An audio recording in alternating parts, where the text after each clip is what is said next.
So, good morning. I'm here in front of you to report LPC theory of leadership.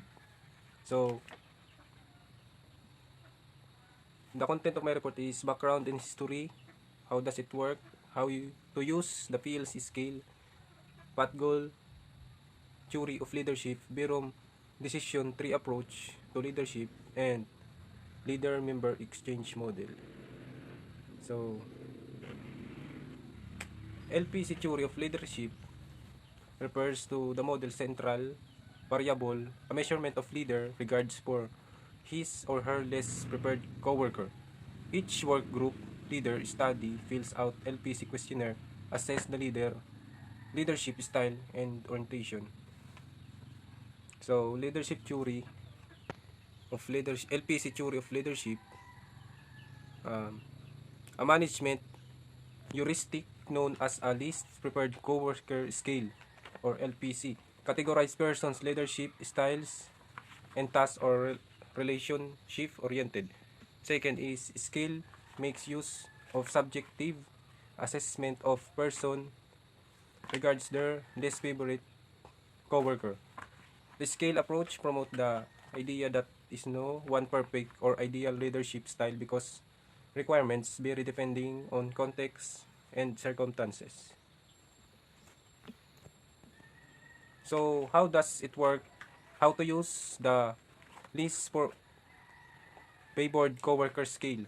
So LPC scale typically use opposing teams such as pleasant and unpleasant, friendly or unfriendly, supporting or hostile, and so forth. Grade for the responses range from 1 for the least favorable quality such as disagreeable or unfriendly to 8 for best quality shots such as pleasant or friendly. And the second one is according to LPC scale, person with relation oriented leadership style tends to describe their least favorite coworker in a more positive light, while those with task oriented leadership style rank them more poorly. So, how to use the LPC scale? The LPC scale founded on the idea that no one leadership style is flawless or ideal because an organization requires vary depending on situation and context. A team consisting of seasoned employees who are proficient in their duty could benefit most from relation focused leadership approach. The team doesn't require extraneous method like rigid rules that are less skilled might require. Effective leadership strategies can increase employee satisfaction. Proudly in business adjust alignment,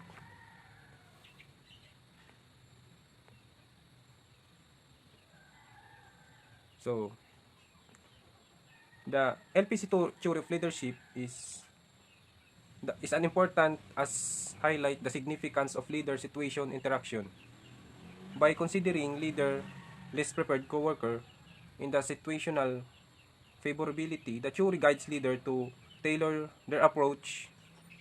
This adaptability is crucial for effective leadership in varying circumstances, promoting better decision and making a team performance. So let's move on to the next topic, which is the path goal theory of leadership. So what is path goal theory of leadership? So according to the path goal leadership theory, leader style traits the behavior influence. Team productivity, motivation, satisfaction. This theory derives from the expectancy theory, which asserts that people behave in a certain way because they accept a desirable outcome. A leader complements their employees and can com- compensate for their shortcoming. According to the theory, effective leaders provide their employees with clear path to achieve goals while removing challenges and obstacles. The theory outline how leaders can encourage and support employees in interacting and in reaching their objectives. So, the pot goal theory have 4 types. So, the first one is achievement-oriented. So, achievement-oriented leadership sets a clear, challenging goal for subordinates. Leader behavior stress high-quality performance and improvement over current performance. So, example natin dyan is, like for example, a CEO sets an ambitious target for company to become an industry leader within next year. The leader communicates the vision, expresses confidence in the team's ability, and encourage team to pursue excellence in their work to attain the goal. So yun example. So the next one is directive leadership. Directive leadership tells subordinates exactly what they are supposed to do. Leader behavior includes planning, includes making a schedule, setting performance goal and behavior standards, and stress ad, ad, adherence to rules and regulation. So, ang sabihin ng direct leadership, example is, a project manager outline specific rules, deadlines, and steps for each team member in a software development project.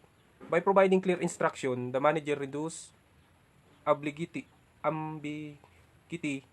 helping the team members to navigate their path effectively. So, the third types is the supportive leadership. So, supportive leadership shows concern and for subordinates, well-being, and personal needs. Leadership behavior is open, friendly, and approachable, and the leader creates a team climate and treats subordinates as equal. So, example sa supportive leadership is, an employee is facing a challenging in balancing work in personal life. A supportive leader shows understanding, offers flexible work arrangements, and provides encouragement. This support enhances the employee's well-being and motivation to achieve both personal and professional goal. So, the four types is participative leadership. So, participative leadership consults with subordinates about decision. Leaders' behavior includes asking for opinions and suggestions, encouraging participation in decision making, and meeting with subordinates in their workplace. So, example is, a team leader gathers team member to discuss and decide on the strategy for an upcoming marketing campaign. Each member shares insight, and the team collectively decide on the campaign direction. The participative approach increases team engagement and commitment to the campaign's success. So, strategies using pot goal theory. Achievement strategies. Leader must display confidence in their team's ability to overcome obstacles and set high expectation goals. They should create a list of objectives and deadlines and tie completion to a higher goal. This style of leadership works best with employees who preferred less structure and high belief in their abilities. And it must effective in professional work environment. Directive strategies. The task-oriented leader style involves strict guidelines, goals, and performance standards. Best applied through intensive training and one-on-one coaching. It breaks down goal into small steps and milestone and leverage reward to achievement, ideal for employees seeking structure clarity.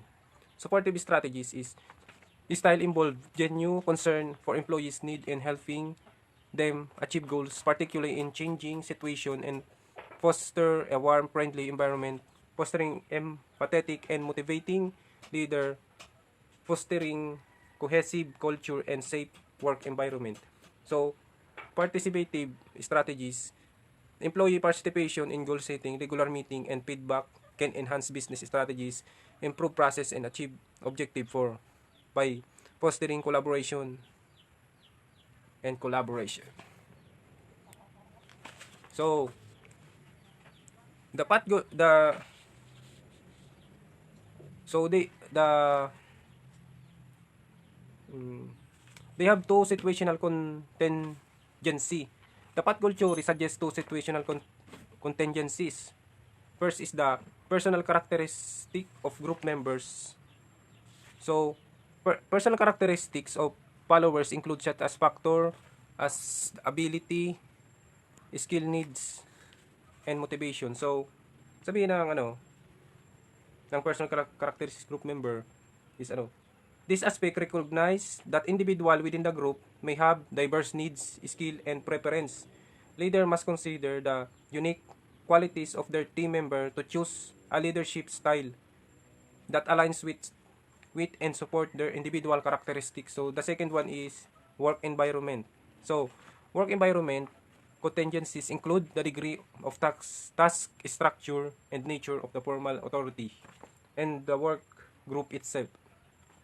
So means the leader sets ambitious goal to inspire the team to adapt quickly the market trends in a more stable and routine work environment. A supportive leadership style may be beneficial, focusing on creating a positive atmosphere to enhance job satisfaction and team. So, let's move to the third topic, which is the barom. Wait.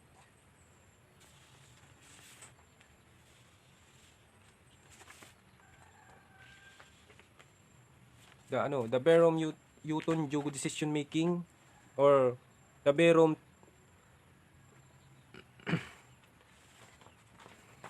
So, the barom Newton Jugo decision making model, also known as barom Newton model, is a decision making model developed by Victor Rooms in a Philip Newton in 1973, later revised by Victor Rooms and author Jugo in 1988. The model provides a structured approach for leader determine that appropriate level of followers' participation in the decision-making process. So, Verum decision tree approach, or attempts to prescribe how much participation subordinates should be allowed in. The first one is situation. Like the path-goal theory, this approach attempts to prescribe a leadership style appropriate to given situation. And the next one is novice fit. Verum's decision tree approach assumes that the degree to which subordinates should be encouraged to participate in decision making depends on the characteristics of the situation. And the third one is decision trees. Verum's current formulation suggests that managers should use one of two different decision trees. So, and the fourth is assessment.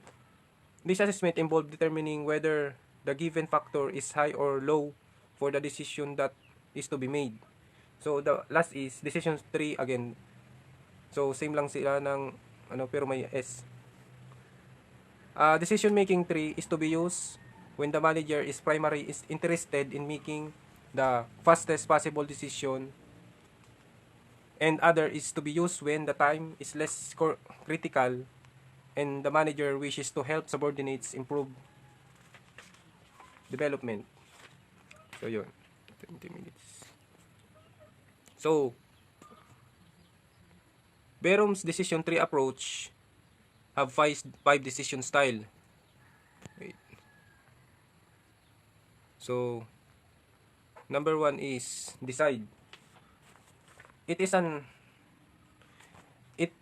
this style, the leader makes the decides on one goal without seeking input from followers. The leader gathers the necessary information and decides what to do. So, example is, the manager unilaterally decide to implement a new dress code policy across the organization to project a more professional image. The decision is made without seeking input for employees. Yun. So, the second one is consult individually. So, the leader seeks input from individual followers but makes the final decision. One, the leader may collect information or suggestion from individual followers but retain the authority to decide. So, example is, the project manager consult with the key team members individually to gather feedback on the proposed project timeline. So, after obtaining input, the manager makes the final decision on the timeline. So, ganun, consult. So, the second one is consult group. The leader involves group of relevant followers in decision-making process. The leader present the problem or situation to the group, seeks their input and suggestion, and makes the final decision based on the input received. So, example is, the department head gather a marketing team for a meeting to discuss potential strategies for a new product launch. After considering everyone input, the department heads make the final decision and strategy. So,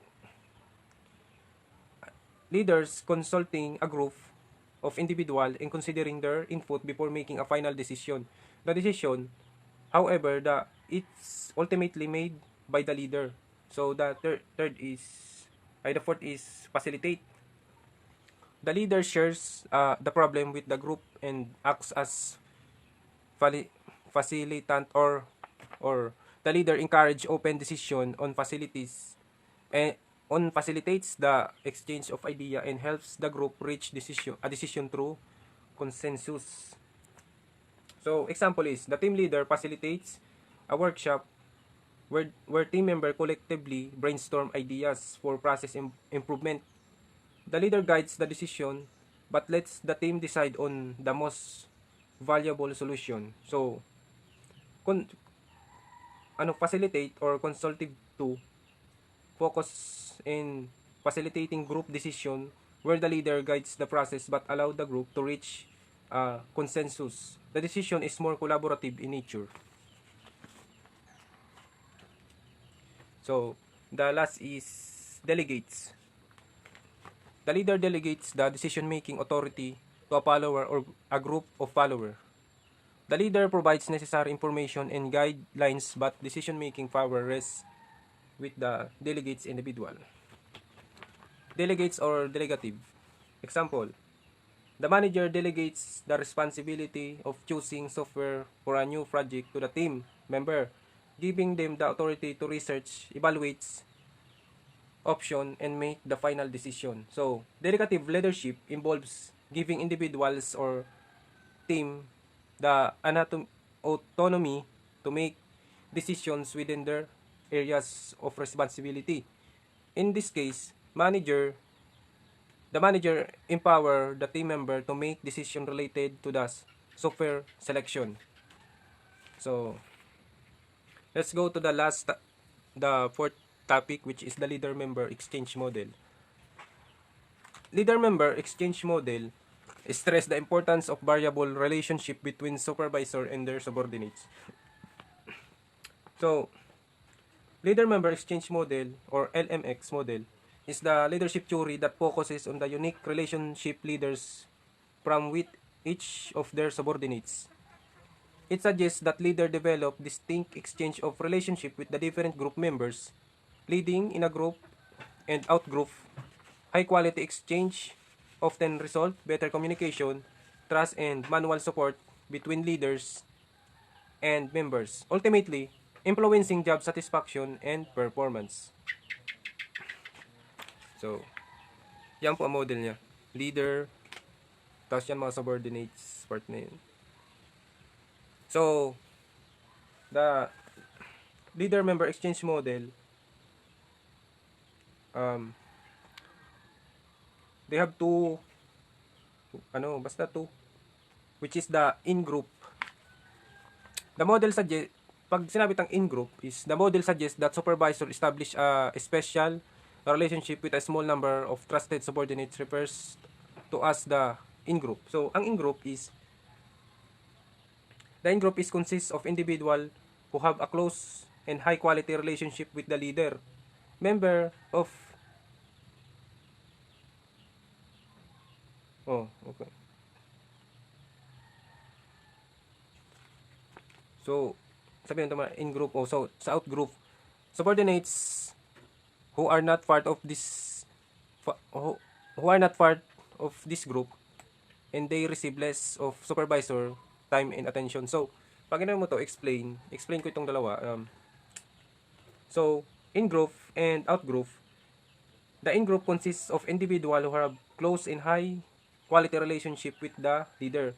Member of in group often receive more attention, resource, and opportunities for growth compared to the out group. On the other hand, the out group includes individuals who have a more formal transactional relationship with the leader, characterized by the lower level of trust and collaboration. So the quality of leader-member relationship determines whether a person is in the group or in the out group. So, yan, dynamics. Selects. It is not clear how leader selects member of the in group, but the decision may be based on the personal compatibility of subordinates competence. So, in summary, um, leader member exchange model is unimportant because it offers insight into the complexities complex- complexities of leadership relation, impacting various aspects of organizational behavior and effectiveness. That's all. Thank you. Hope you understand my report.